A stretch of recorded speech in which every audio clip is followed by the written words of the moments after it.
Whose God is real? Asina started up in bed in the middle of the night. What is that? It sounds like some sort of humming. She silently climbed out of bed and felt her way to the window. She lifted the latch of the shutter and peeked out. The moon was shining brightly, washing the city of Ramesses white. But the humming sound was louder now. What was it? Abruptly, Asenath gasped. Something was covering the moon. It wasn't a cloud. It was a sort of haze, and suddenly the haze was in the streets. And then it was flying into her face. She shrieked and found that tiny bugs were flying into her mouth.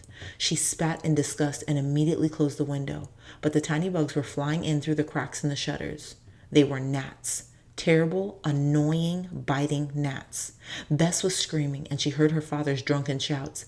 "Asenath, get that light! Get something for me! What is this?" Asenath found her way to the table, knocking over a chair in the process.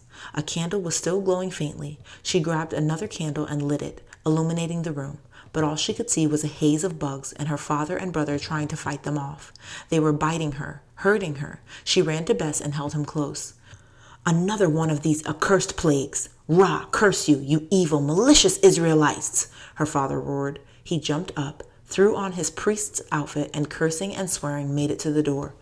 "Where are you going?" Asenath cried out. "To the temple to pray for the gods to give us some peace around here," her father stormed, slamming the door behind him. Bess was crying. "Asenath, I wanted to go away. Please, please make it stop," he wailed. Asenath held him close, crying with him. "I can't, Bess. I can't. No one can. Only the Pharaoh can say when these stop. I don't think they will stop until he lets the Israelites go." "It's amazing." "What's amazing?" Jara asked. Eaton slowly and carefully rose from his stool and came over to her. He gently moved the bed so that Jara could see out of the window. "Look at Ramesses." Jara sharply drew in her breath.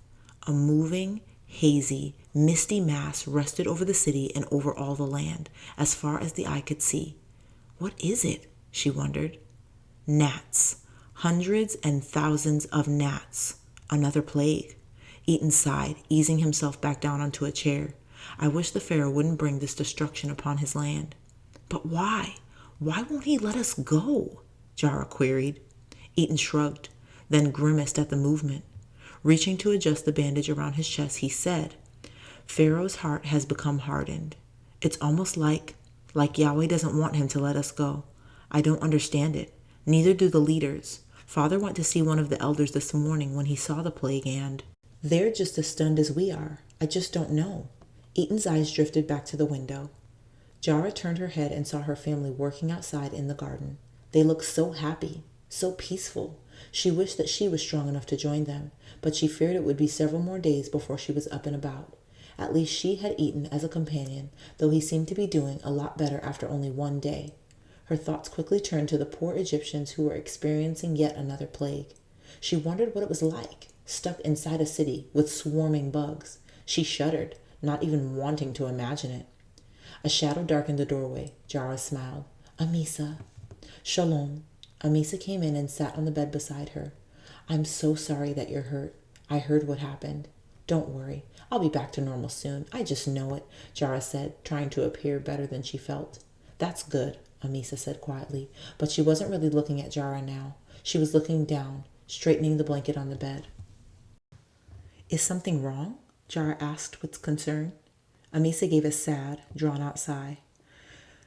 I guess I'm just worried about Ada," Amisa replied reluctantly. "Shayna brought a message to us yesterday after she brought cloth to the queen. Ada said she's fine, but the Egyptians are very mad at the Israelites. I'm just worried about her." "Are the Egyptians really that angry with us?" Eaton asked, abruptly entering the conversation. "I think so, but Ada said she's all right, so..." Amisa sighed again. "I think I'm just letting my fears get the best of me." Amisa shrugged her shoulders as if she were also trying to shrug off her fears. Eaton nodded his head slightly and turned away from the girls, but Jara heard him mumble under his breath, "If the queen's not careful, it might be too late for Ada." Amisa didn't hear him, but Jara did. She smiled a little and thought, "I wonder, does Eaton really love Ada? He's obviously very worried about her. I hope she'll be safe." A few days later, work was resumed again. even though the gnats were still around. But they didn't bother the Israelites at all, and soon Yahweh sent the gnats away. Jara exhaled in relief. She was finally up and about, though she had to rest often and her back still hurt. Jara was making some stew for dinner out by the fire pit when suddenly everything got very dark, as if a huge, ominous cloud had blocked out the sun. "What?" she asked in surprise. Looking up, she practically screamed. A huge, black, moving shape was spreading out over the sky, and suddenly it shot down towards the city of Ramesses. The mass of whatever it was seemed to grow in numbers and not only enter the city, but seemed to settle over all of Egypt, except for Goshen. "What is it? What's going on?" Jara cried out. "What? What are you babbling about, girl?" Mother shouted from inside the house. The loom was clacking. She and Shana were busily weaving cloth for the queen. "There's something or a lot of somethings all over Egypt. They came out of the sky." "What?" Mother and Shana dashed towards the door, followed by Yanni and Raphael. "What's that?" Raphael exclaimed in horror, but no one knew. In a moment, Tirzah came running towards Jara from where she had been working on the Nile River digging clay. "Tirzah, what happened?" Jara asked worriedly. "There's flies everywhere," Tirzah said in disgust. "They just descended in that big cloud." Tirzah shivered. She had never liked insects. Soon Eaton, Lemuel, and Father came back from work. It was truly the biggest swarm of flies that they had ever seen in their lives. "Yahweh is definitely at work once again," their father said. "I've never seen anything like this." "But why aren't there flies here, Father?" asked Tirzah innocently. "Yahweh must be keeping them from us. He is in charge of all things and incredibly powerful. It appears that he believes we have had enough suffering and that the Egyptians need to be taught what it's like. Tomorrow morning, Eaton and I will go talk to the elders in the town and see what they have heard from Moses."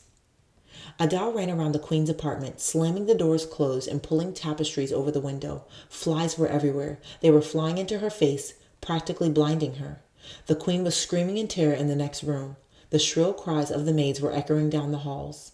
Adah frantically swatted at some of the flies as she struggled to cover the windows. Adah, a Hebrew maid named Lexine, ran into the room. "The queen wants you to summon the magicians, quickly. She's terrified." "Of course. I'll go right away." Adah pushed open the door and ran out into the hallway, right into a swarm of flies. She tried to shoo away the bugs with her hand, but her efforts were futile. She tried to run, but she could barely see where she was going. Abruptly, she ran into someone, nearly falling over. "Oh, I'm sorry," Adah gasped, steadying herself against a wall. "Adah, what are you doing here?" "Pocky?" It was her friend, Pocky, who delivered messages to her family. "You should be in the queen's apartments." Pocky gently grabbed her arm and helped her to stand up. "I'm supposed to get the magicians for the queen to see if they can perform some type of magic and get rid of the insects." Adah coughed as she swallowed a fly. "Let me go. You should be with the queen and out of this terrible mess," Pocky offered. "Thank you. That would be wonderful." Adah smiled up into his face gratefully. "I'll bring the magicians to the queen in just a few minutes." Pocky gave her a half smile and ran off through the courtyard. Adah saw that he was nervous and worried. She couldn't help but feel sorry for the Egyptians. They didn't understand the power of Yahweh and what it might do to them if they continued to resist his commands. Adah sighed in despair. How will they survive? Adah wondered as she hurried back up the stairs to the queen. What's Yahweh going to do next? After breakfast the next morning, Eaton and Father left to go talk to the elders. They came back bearing good news. Yahweh has put a division between us and the Egyptians. He said so through Moses, who told that to Pharaoh. Pharaoh laughed and didn't believe that a swarm of flies was coming, but now he's shocked and stunned. He called Moses before him this morning and sent Moses out to make supplication for him and his household.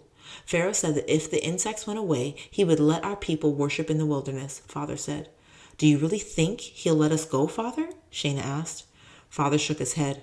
No, Shana, I highly doubt it, but perhaps Yahweh is softening the Pharaoh's heart at last. We must just wait and pray. Moses and Aaron walked down the rich red carpet. You wish to see us, Pharaoh? Aaron asked as Moses' spokesman. Yes, I see that the flies have left. Pharaoh, proud, young, and strong, looked out through the great windows into the land of Egypt, his kingdom. The Pharaoh chuckled, low and menacing. Tell your people that work resumes tomorrow. Tomorrow? But my lord, you promised that we could go to the wilderness and worship Yahweh. We told you we could not worship in front of your people for fear of being stoned. Aaron exclaimed. He was trying to be respectful, but wrath shone in his dark eyes, and his face was turning red. Moses' face was immovable. The Pharaoh noted with a twinge of annoyance. This Moses seemed to be calm in everything. "Well, I have changed my mind," the Pharaoh shouted. "Well, I have changed my mind," the Pharaoh shouted. He stared the two men down with deep penetrating eyes. 3 days is too much time for your people to be away. More crops need to be planted. No, you may not go, and nothing you say can change my mind. Now go." Aaron was about to protest, but 4 soldiers surrounded the 2 men and practically forced them out of the door. "Yes, Moses and Aaron," Pharaoh mumbled darkly. "A couple of magic tricks won't move the power of the almighty Pharaoh. It'll take more than a weakling god to do that." With a smug and defiant face, Pharaoh snapped his fingers for his attendants. This was going to be a long, busy day, and he was ready for anything that came his way. Or so he thought. "What?" Jara was jolted from her sleep, her heart pounding. Who had called out? "How could this happen?" a voice shrieked. Jara turned to see her mother plop down on a stool, her face in her hands. Early morning light shone through the windows. Father and Lemuel stood in the doorway, sad looks on their faces. "Father, what's happened?" Eaton asked, slowly rising from his bed. Father looked down at the ground, his eyes sad. "This morning, all the Egyptian cattle were found dead." Jara's jaw dropped open. Tirzah, who had been awakened by their mother's cries, gasped. "What? How?" Shayna cried. Father shook his head. "No one knows. Seems like it's some strange disease." "Lemuel, what about our cows? Are they?" Eaton's face was white. "No, they're fine. When I heard what had happened, I ran to check on them. There doesn't appear to be anything wrong with them." "Once again, Yahweh has brought destruction on the Egyptians," Father said quietly. "It's terrible to see so many people suffer because of the Pharaoh's hard heart." "But Father, doesn't this mean we don't have to work today?" Jara asked hopefully. "I don't know. We can't perform some of the tasks we usually do if we don't have cattle, but they might find other things for us to do." Mother suddenly looked up, her eyes flashing. "Is that all you're worried about? Work? Don't you see what is happening? The Egyptian gods are under attack. Our sacred cattle have been killed. Who's doing this? How can the gods let this happen?" Mother was so angry that she was crying. "Mariel, calm down. Calm down!" Mother shrieked. Tirzah clutched Jara's arm, trembling. "No, Asher! This is terrible! This is horrible! I'm going to pray!" Mother stormed from the hut and disappeared behind the house. There was a long, terrible silence. "Well," Lemuel finally said softly, "Mother's right. The Egyptian gods are being attacked. But we, unlike her, know who's attacking them. Yahweh is." Jara thought about what Lemuel had just said and realized that so far every plague had been a direct attack against the Egyptian gods. First, the sacred Nile, then the goddess Heget, then the insects that they held sacred, and now the cattle. "Amazing," she murmured. "Asher?" Amasai stood at the door. "We still have to work today. Your family better get moving." He was clearly irritated. The Pharaoh's so stubborn. He said he's going to import some cattle as soon as possible, and he'll probably be using some of our cattle too. Now hurry up. I'll be back soon with specific instructions. Amasai left, and Father sighed again and shook his head. "Quickly, children, let's see if there's any bread left from yesterday," he said, grabbing a pitcher of water and putting it in the table. "I'm afraid that we'll be slaves until Egypt is utterly destroyed," he finished, almost as if he was talking to himself. "You mean we'll never be free?" Raphael's lip began to quiver, and Jara could see a tear in his eye. "I don't know, Raphael," Father replied, sitting down despondently on a stool and wiping the hair from his brow. "Yahweh is obviously at work, but Pharaoh's heart is hard and stubborn. I'm not sure when Yahweh will change Pharaoh's heart or what he's going to do next. But we know that he is listening to us and really does care about us." "He doesn't listen or care," a defiant voice called out. Mother was standing in the doorway, her eyes still snapping, her face red with anger. "He doesn't listen at all. That's what I've been telling you for the past few years. We must pray to the Egyptian gods for freedom and deliverance." "But Mother, why would the Egyptian gods let us go?" questioned Eaton. "They obviously have the power, and they know that the Egyptians are in the wrong. That's why all this is happening," Mother stated proudly. "Mariel, we've discussed this before," Father began, but she interrupted him. "The Egyptians are obviously more powerful than we are, so it has to be something about their gods." But Mariel, Father said calmly, why would the gods who have given the Egyptians great power give us great power too? For if all of the Israelites left, Egypt would certainly lose almost all of its power. You see, they really can't do anything. They aren't real gods. You see how useless they are to the Egyptians even now. Yahweh is the real God. Mother stood, staring blankly at her husband. She didn't have anything else to say. Reluctantly, she turned away, leaving the conversation unfinished. Father, do you think anything will soften Pharaoh's heart? Jara queried, setting some bread on the table. Yahweh only knows, Father replied with a gesture of her hand upwards towards heaven. But there's always hope. I haven't given up yet. It's just amazing how severe these plagues are. I know that they are sent from Yahweh, and I know that he is looking out for us. Now hurry up. We need to eat before Amasai comes back. If Father thinks there's hope, then I won't give up either, Jara told herself decidedly. Not yet, anyways.